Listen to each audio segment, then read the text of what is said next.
What do you think? So as far as now, Brandon Figueroa gets the mandatory shot. He's over Ray, right? At Ray Vargas. I think he beats Ray Vargas. I thought that fight might actually end in a draw because of the points and all that kind of stuff. And obviously you seen the way I was.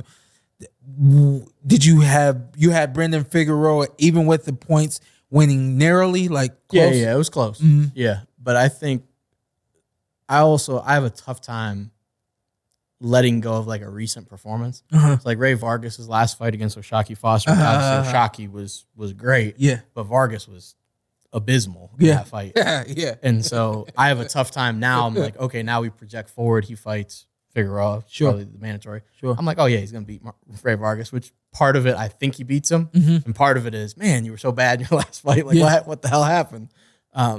Ray can punch.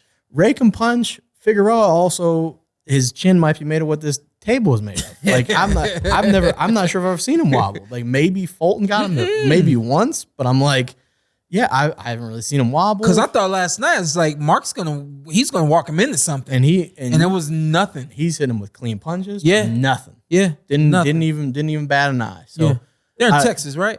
Yeah, they're in Texas. Going down around there in Texas, man. Strong, man. Also, one random thing to go back to, Resendiz that fought Hurd sparred with Virgil Ortiz.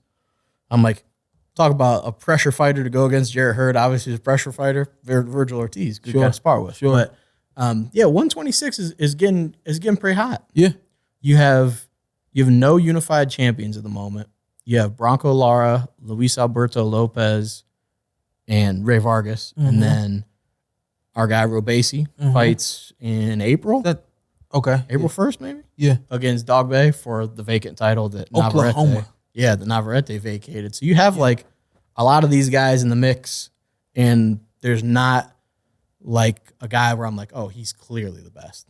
There's like... Just want a reaction from you. We talked about Gary Russell moving up to 126. And Russell fights at 126. What do you mean moving up to 126? I thought he's at 20...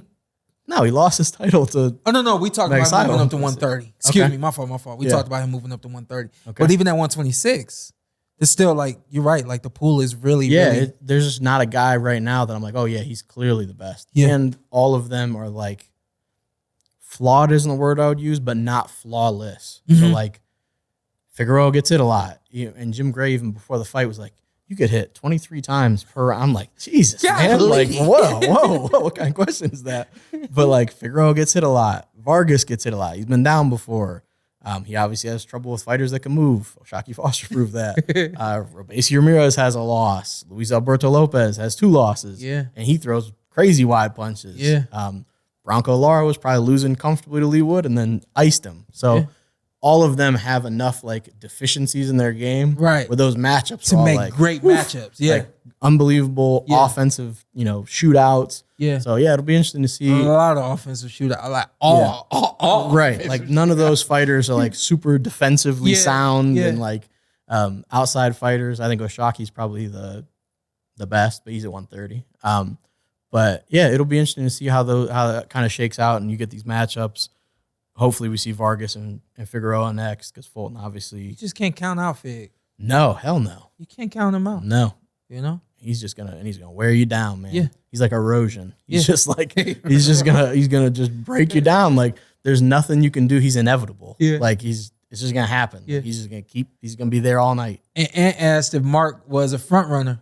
I think you're gonna find out. Fig. If you could be a front runner, you're gonna find out against Brandon Figueroa. Yeah, Figueroa. But again, shout out to him and his team. It was a great performance. Yeah. We'll see what ends up happening if he gets the belt off of Vargas.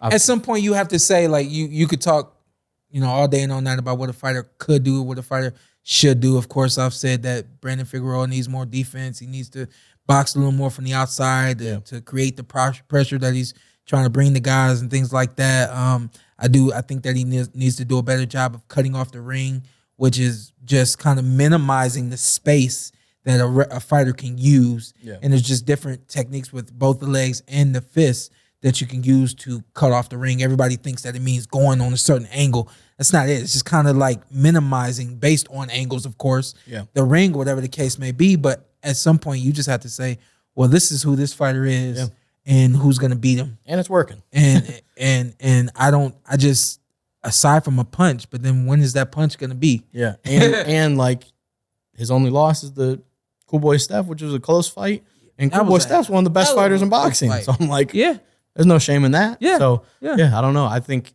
he beats Vargas again. Probably recency bias. I heard Vargas. in the show they in the like the little 1-on-1 interview or whatever.